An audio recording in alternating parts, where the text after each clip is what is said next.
Good afternoon, here from Brazil, São Paulo. I want to cheer everybody.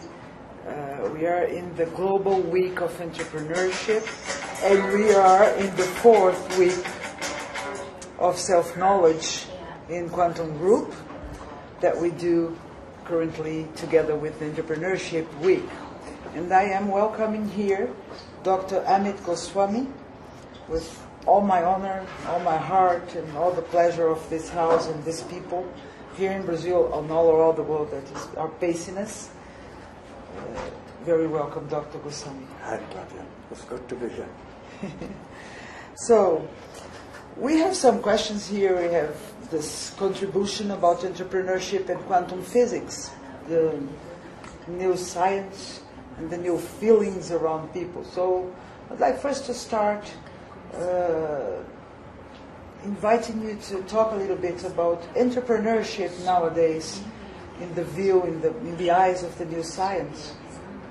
Well, you know, the idea of entrepreneurship is great. I mean, it obviously we need in capitalism gifted people to produce.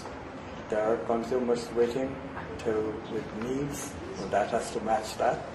And entrepreneurs are the basic backbone of the system, because they are the one who see creativity in gifted people.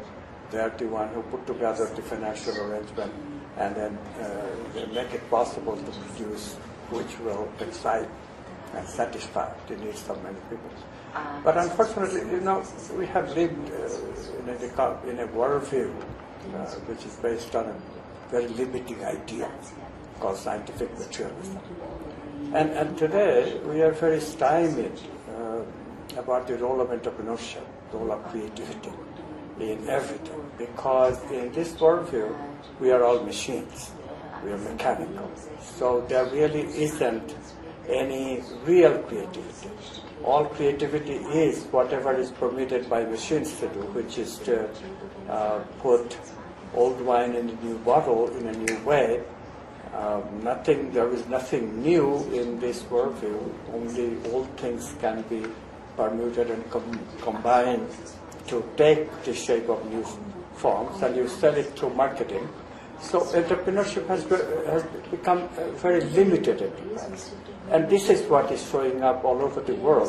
There is not much creativity anymore in the kind of products that we get, this kind of production that we're getting. And this is part of the reason that we are suffering from a pretty long recession.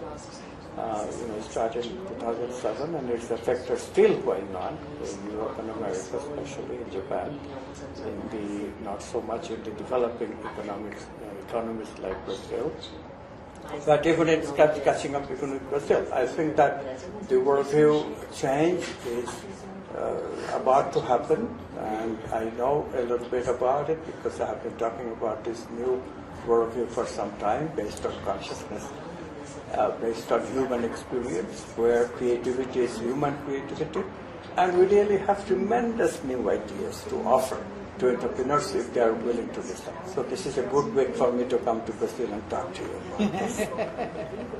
And let's say, for young entrepreneurs, where should they look to when we say there are tremendous new opportunities for real creativity? So young entrepreneurs and executives and people wanting to do that, they tend to search the market. They want to do the right thing.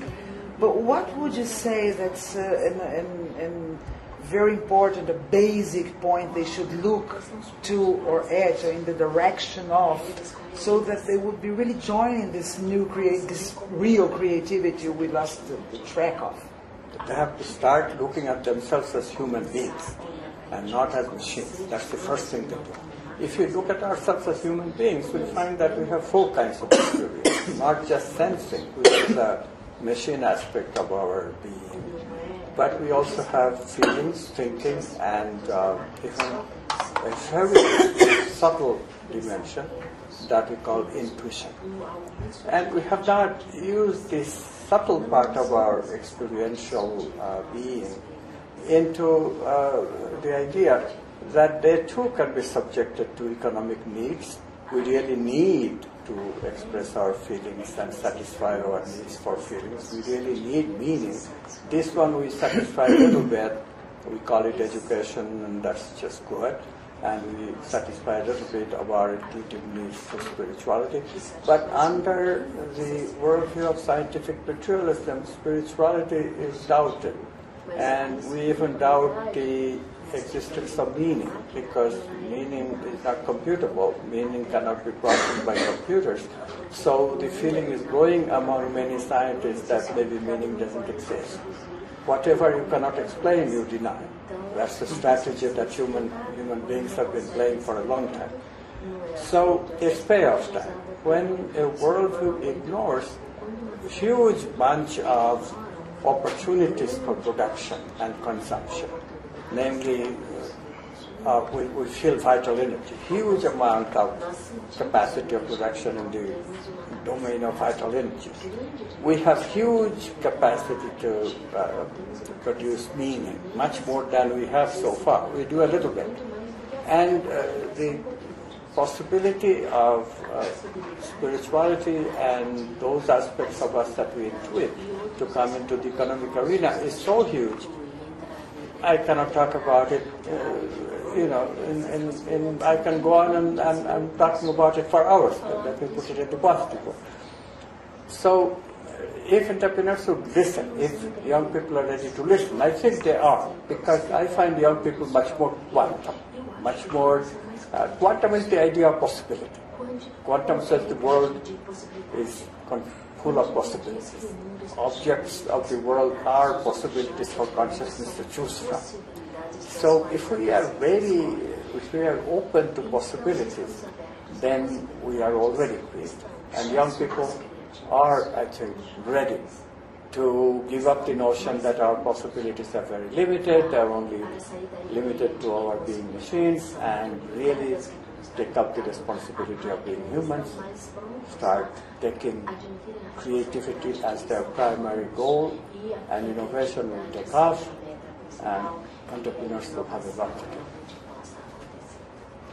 So maybe Gus just sent us a question, and it's to do with the spirituality. He says, hey, Dr. Amit, what about these waves of atheism in books, literature, and people like he joked, putting the head out of the closet, and not the person, but the head only being, mental, and saying like books, God's dead, or God doesn't exist, or faith is dead. So there is a wave of the opposite, of denying more spirituality in some intellectual fields. Is that why? Well, that is the reaction to the religious worldview, Christian worldview that exists still in the Western world, and people are rebellious against it. That brings us such a limited concept of spirituality. Spirituality without creativity. That is also spirituality within very much of a fixed notions. Fixed notions according to certain treatises that were written thousands of years ago and no longer apply very well to the human being. So you get into this one very limiting system, namely the Christian system, to another very limiting system, scientific materialism. It's like whether to choose rock or hard place. Either one is not very comfortable for the human being. And this is our problem today. This is the reason that we have so much of crisis, especially in the economic arena, that is our subject this week. So what we have to do is to recognize that there are some correct aspects of ourselves that spiritual traditions, the religious traditions capture. We should not throw that away. Atheism throws away all of it because it's like a child rebelling against parents. It has to be taken in that spirit. But as we grow up, and we have to grow up, because if we stay in that rebellious mode and choose the opposite, that spirit doesn't exist, it's all matter, it doesn't help, because you're throwing away the baby with the bathwater. Yes, Christianity uses very simple images for spirituality. Christianity uses also a straight jacket to define spirituality. That doesn't work. We have to do better. With quantum physics and the new worldview, we can do better. We are already doing better. So my appeal to atheists is that read the way quantum physics is defining spirituality. Consciousness is the ground of all being, and consciousness pervades the world. You and I are connected to consciousness. This consciousness is not the picture of God that you get from Christianity. This is not a white, bearded guy, old guy sitting in a throne in heaven and doing his thing with a magic wand to send you to hell for your bad deeds, punishing you for sexuality, and will only be pleased with you if you do good deed, which you don't want to do. I understand, I sympathize. This is readable because this is too simplistic. But the new view of spirituality is that there is our own power, outside of material arena. It is this power we're ignoring by ignoring spirituality. Spirituality helps us to be more creative, more take charge of what is in human potential. And as we take charge, we can restore and explore our own potential like never before. And then all of the things that we need our businesses to do, new production, and our consumers to do, new arenas of consumption which will be useful, not wasteful. That's what will be unleashed if we give up the old spirituality, also give up the idea of atheism or materialism, and embrace an integrated worldview that takes aspects of both and puts it together. Then we'll be the whole human being once again. Then we got the doobie-doobie-doo. Yes, that's the way to do it. Very good. So the way to do it is creativity, and creativity is based on the process of doobie-doobie-doo, both doing and being. In other words, quantum physics says very clearly that the spiritual world emphasizes the transcendent, the world that is outside of space and time. The material philosophy, scientific materialism, denies anything outside of space-time altogether. It says that all that exists is just space-time reality. Quantum physics says that no, it's both. The transcendence exists, outside of space and time exists, and that's what we call unconscious. We cannot be conscious in that domain, but we have the ability to process that domain in the unconscious. That's the domain of possibility. That's part and parcel of our thinking process, quantum thinking. If we think in the quantum way, then we are capable of processing thinking, processing meaning in that unconscious domain as well as in the conscious domain where we are conscious. We see the world separate from ourselves. Both of these domains are very important. It's the unconscious quantum possibilities expand, becoming bigger and bigger pools of possibility to choose from, unleashing our creativity. Because if you have a bigger pool of possibility to choose from, then you will choose the new without much difficulty.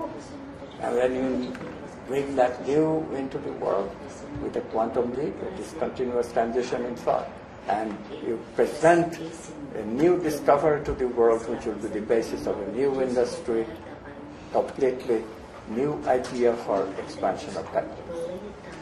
So it's quite a relief to feel like possibilities as an entrepreneur or as a person, a mother, a father, somebody working. Would you point?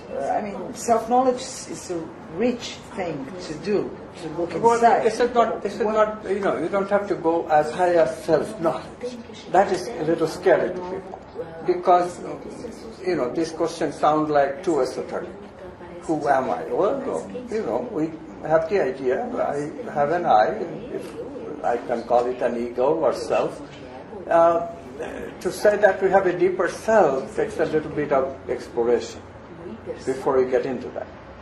So let's start with just the idea that, look, everybody knows that we have unconscious. We have stuff that happens of which we are not aware of, but we very much partake in it. And let's say this unconscious consists of possibilities for us to explore, which you do explore when we are not so much involved in doing. Just by being, we explore it. In deep sleep, we explore it. So if we allow that exploration and allow the idea, the intention that we want the new, we want to be an entrepreneur, we want new production. We are tired of producing the same old for people consumption because they don't care anymore to consume the old stuff. We have to find new stuff in order to excite people. You know, how many iPhones can you produce? We have already iPhone in the 4th generation, 5th generation, okay, 6, 7, maybe 8. How long? People get tired of it. The same old ultimately. So we need new products to excite people to start buying them. This is a fact. So how do you do it? New ideas require a new worldview today. Materialist arena, the idea of material consumption, although it has been good for us in the past couple of centuries, the fact is that the materialist science is almost finished. Physics is over with only a couple of discoveries left in it. Or maybe all the discoveries are finished with the discovery of the Higgs boson, which made headlines a couple of months ago. So that being the case, we have to find new arenas of creativity. The idea of vital energy, this is the one that will capture the imagination of people in this century. We lack vitality today. Not only creativity, but we lack vitality because we have been ignoring vitality. Just by simply not understanding it, by simply not allowing it in our worldview. So imagine if we start producing vital energy, this energy that makes us feel. If we just allow it, as in the arena of businesses and industries, so much of vitalization or vital energy production is available in the workplace, in food, in cosmetics, even in the production of vitalized water, in architecture, in buildings. It's just go on and on and on. I can give you ideas of vital energy entrepreneurship for a whole day. In fact, I teach such workshops in Brazil. Well, we don't have time today, but certainly I teach workshops in Brazil, in Sao Paulo, on this very subject. It's very favorite subject of it because there's just so much to do. And yet, except for straight programs in various parts of the world, I became aware that in Holland there is now a program of producing vitalized water.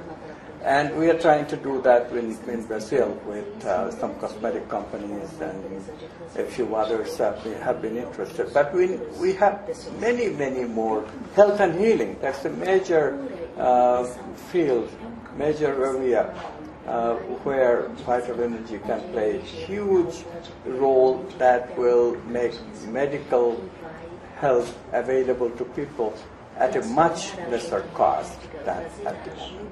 Everywhere medical costs are going up, it is because all medicine is now materialist medicine, the pharmaceuticals. They charge for their drugs so much money, whereas these drugs literally harm your body. They're poisons for us to say. They do really pain. I'm not saying they're no good. They do really pain, but at what cost? Whereas if we remove the idea of pain from the get-go, namely vitalize pain away, we know the technology, we already have the knowledge, the new quantum science, consciousness-based science is giving us the knowledge. I have written a book about it called Quantum Doctor. You can really generate it solidly based on experimental data.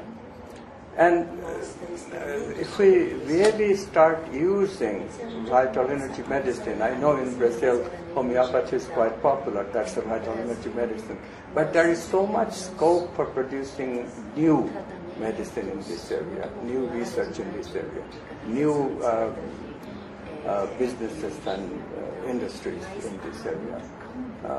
That it's just a shame that we are taking so long to replace this disjointed paradigms of scientific materialism on one hand and the religious one on the other hand, and not embracing the integration right away. I understand paradigm shifts take time. The last one that happened 400 years ago, that took 100 years. So, I'm being too romantic to probably think of we should do it right away. But the fact is that we have the internet, so we can, in principle, with help of people like you, publicize this easily. And if it catches on the imagination of younger generation, then I think we'll have it very quickly. We need it very quickly. And quantum activists working for speed up that shift as well. Yes. That vital energy could go for services as well, Doctor, like education, school, dancing? Absolutely. I mean, it's really unlimited. And imagine this, one of the big aspects of vital energy production. In materialist science and technology, we have gone so far now that many of traditional jobs can really be replaced by robots. Machines can do it now. And so we are losing large number of jobs to robots every year. It's cheaper, it's efficient, and very soon we would not have no use of the mechanical aspects of ourselves. Robots will do it all. So we have to recapture what we are about. We are about feeling, thinking, and intuiting. We got to start using them, otherwise we will be out of jobs, literally. So, in the new area, vital energy, a human being is needed.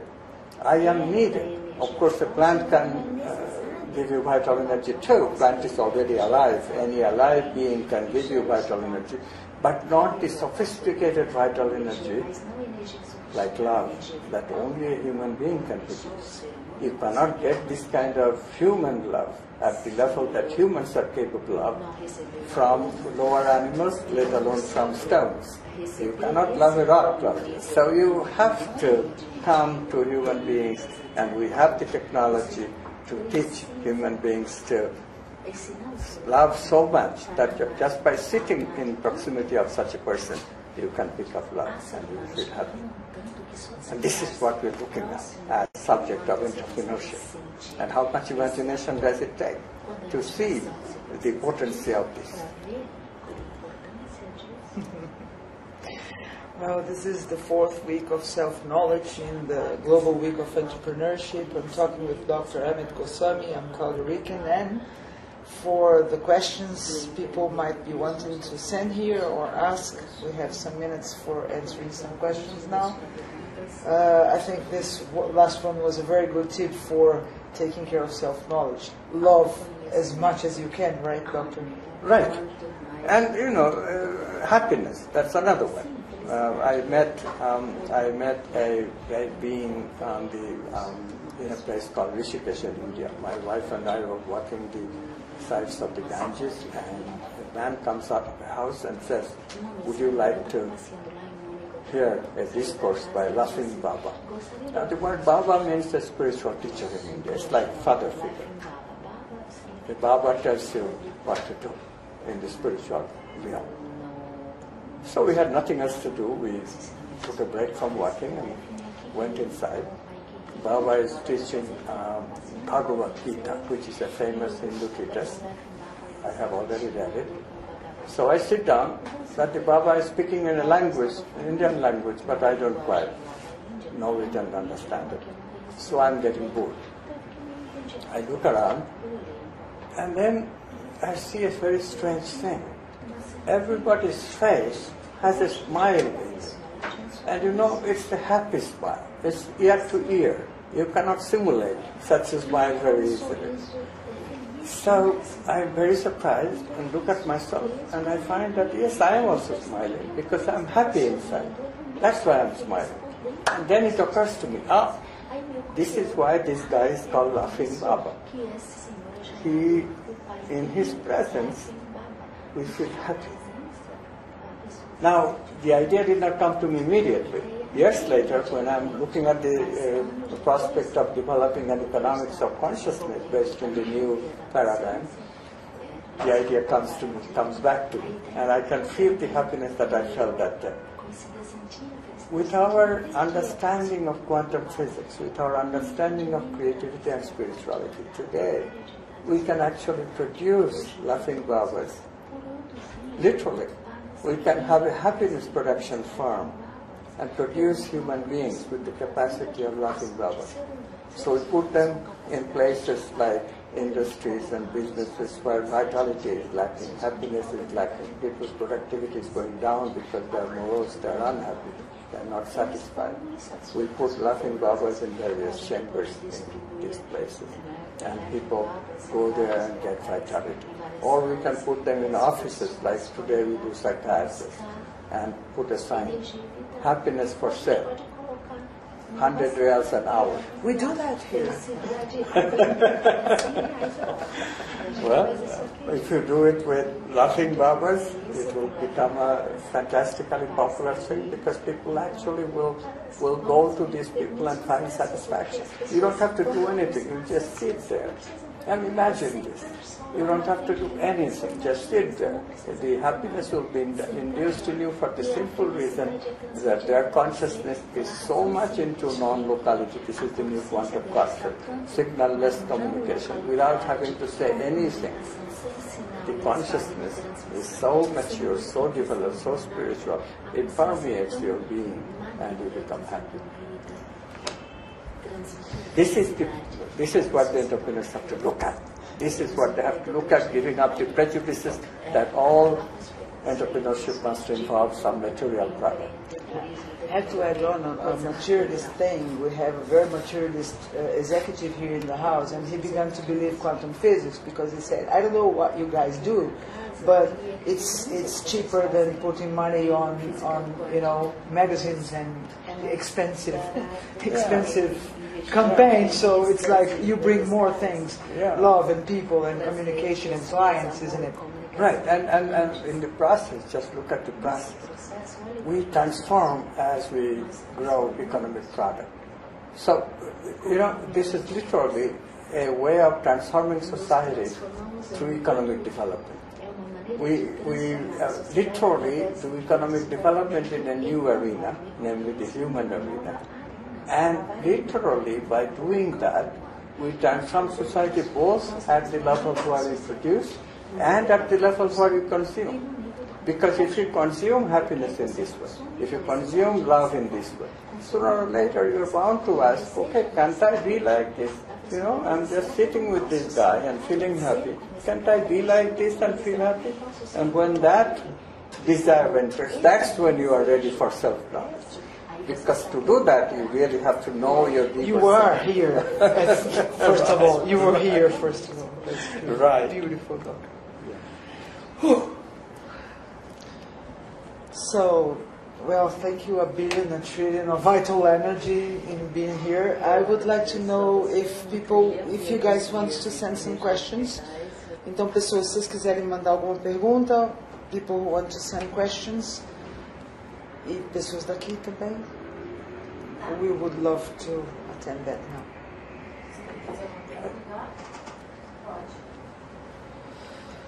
Doutora Amit, eu queria fazer uma pergunta.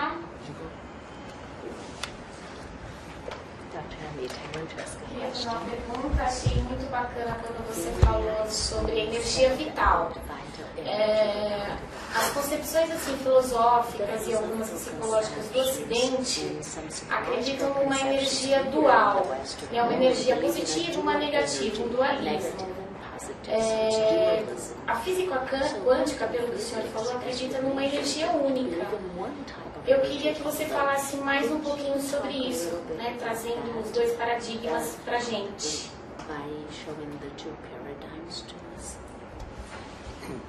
In quantum physics, there is no dualism.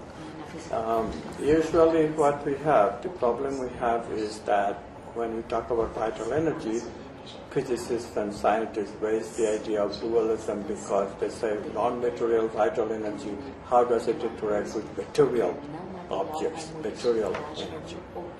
Because if you have nothing in common, you need a mediator. And mediators carry signal.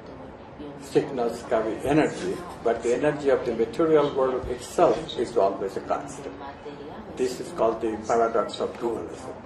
But in quantum physics, such a paradox doesn't exist because we have signal-less communication called non-locality.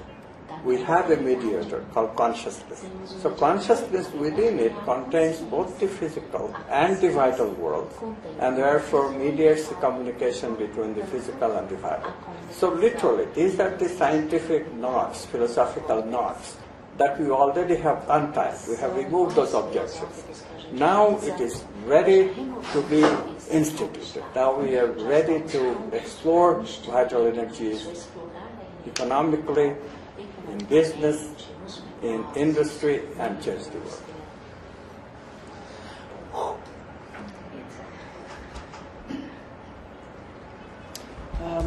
Mais perguntas, more questions? E alguma da internet? Sim. Então a gente vai variando, uma da internet, uma daqui. Vamos lá. Somebody from the web.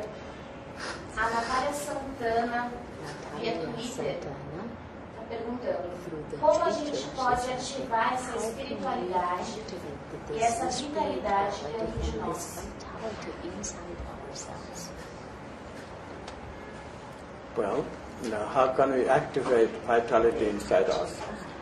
It's already there. It's just that we are not paying attention to them.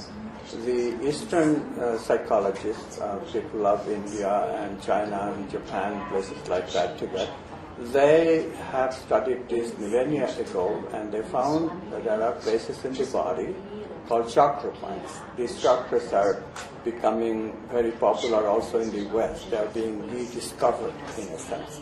With the new science, we understand what the chakras are.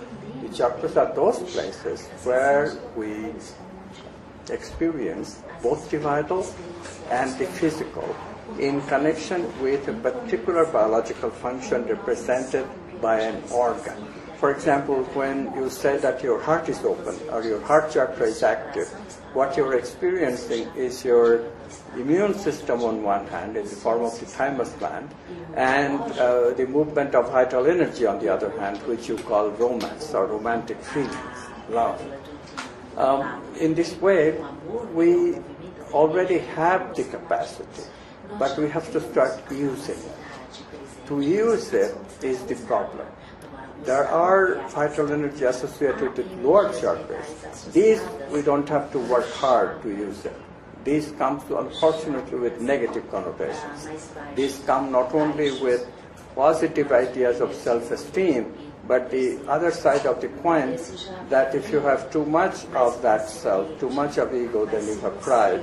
And if you have no ego at all, then you don't have self-esteem. And that's a negative feeling, negative emotion. These negative emotions are built into the brain, so we don't have to work for it. Somebody comes in the picture and gives us a stimulus and we feel jealous. It's a negative energy. We feel inadequate. It's negative emotion. These we don't have to work for. They are built into us. They are connected with our instinct. Sexuality, that's another one. The problem with the noble emotions like love or even romance is that we have to work for it. We have to work a little hard, work with creativity, work with originality, work with intention. We have to have the intention of finding love before we can actually feel love. And then if we make a brain circuit by your creative work of love, then you become a loving person, because that brain circuit will be available just like the negative emotional brain circuits are available to us just by wanting it, just by desiring it. And then we become capable of love without much effort. But before that stage arises, we have to work with creativity. This is the challenge of the 21st century. How to find and explore love. We can teach it though. This is the whole point. We can teach it. Just like I said that we can produce love by teaching it, people capable of love in easy, without effort way. Similarly, I am saying that everybody can learn how to love. We have the capacity. We just have been ignoring it. We have not been exploring it. As a society, we are becoming more machine-like. We are ignoring love, and this is why love is such a commodity that is so rare today. But if we explore it, if we become excited about it, if we manifest it in more and more and more and more brains as positive emotional brain circuit, then we can change ourselves and our society together. Mr. Gustavo Torres sends here in my Facebook a question about the violences. That's good to change the society, but some cities in Brazil are known as violent with kidnaps, crime and death. Would it have any kind of quantic solution for that? In between, the shift is so slow. You bet there is a quantum solution to this one, because this is what I'm talking about. If you have a society where economic justice is not present, as it is in Brazil, it is a very unfortunate situation. Brazilian middle class finally found a voice and doing great in industry and businesses, and production is high. Growth is 3.5% today. It was even 7% at one point. So Brazil is one of the developing economies, one of the good stories of success today. But at the same time, this problem of persistent poor remains a huge one for Brazil, as it remains in other countries like China and India and Russia. All of these four developing countries have this problem. This persistent problem of poverty in Brazilian society especially, because here at the same time the religious bonding that was present in the society's yesteryears is much less today in view of scientific materialism. The combination has been deadly. The old spiritual constraints are gone, so the negative emotional brain circuits can express themselves without any limit on them, without any constraints on them that spirituality gave before. At the same time, the economic condition, the economic distinction of rich and poor really has increased to such an extent that this lack of justice, social injustice, has become pretty obvious. Combination of it is what produces so much of collective violence. It's so risky for a rich person to have even a door open, because immediately people can enter and rob you. Or you can be kidnapped and just outside, stepping outside of your office or your home. Yeah, excuse me, you're saying that we have lack of spiritualism, too much of materialism Well, in this culture? that is just part of it. Part of it is lack of spirituality, but in the old way, it will never come back. It will never come back given in the dosage by a package called Christianity. It will never come back that way, because people feel that those images, God as a father figure or God as a punisher, those images are gone. They don't make sense anymore to the modern mind. And at the same time, this idea of injustice, that this is not fair, idea of fairness has completely started making sense to people. So what we need to do is to change our society with a new integrated worldview in such a way that will automatically define the notion of wealth once again. It's not material wealth that we seek. What we seek is abundance. The abundance can never be found in the material dimension, the feeling of abundance. Abundance is found when we value what we used to value, the spiritual values, the values of meaning, and especially vital energy. Vital energy is easy to have if we have the right mindset. Vital energy is simply eating a bowl of rice. It does not have to be a bowl of very, very prepared rice cooked by a great chef, which costs 100 reals. It does not have to be like that at all. I can cook a bowl of rice simply with 5 reals, and it will be better, more vital energy producing than your 500 real bowl of rice. So that being the case, vitality is in abundance. We are not using it properly. If we use it properly, then we can remove much of the distinction between poor and rich by simply recognizing that what the poor call poverty is not really poverty, and what the rich calls rich is not really rich either. And there, the distinction between them is already much less than we think it is. And therefore, this fairness question can already be dealt with by redefining wealth and abundance. At the same time, when we start producing wealth in these subtle dimensions, in the dimensions of vital energy, meaning, and spirituality, as I said, what happens then? Then what happens is that the rich will spend some of their money in these dimensions.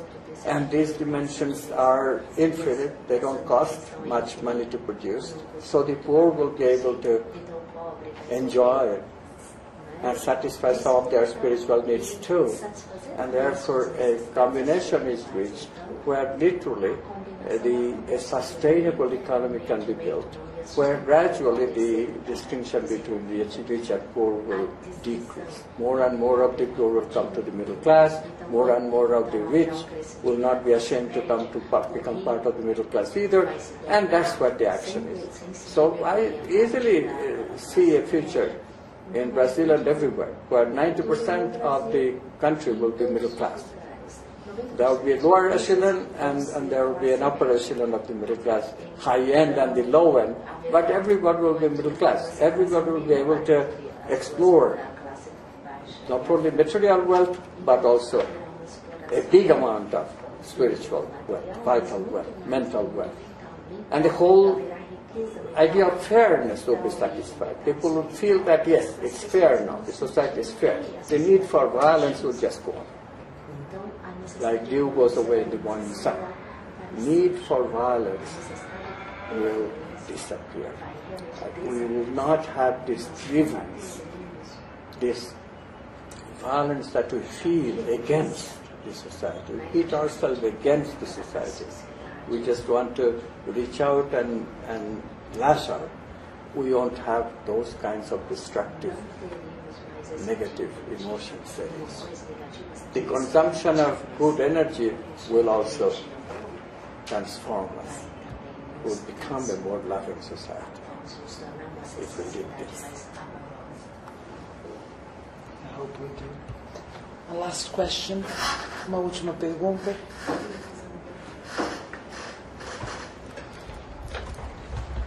Doutor Amit, nós podemos entender que o grau, o nível de evolução espiritual de uma pessoa faz com que ela tenha maior ou menor condição de entrar nesse movimento quântico transformador?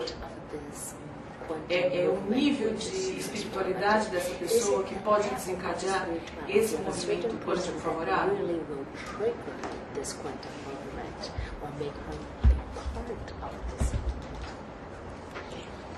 Yes, there is a level of maturity that all human beings are born with.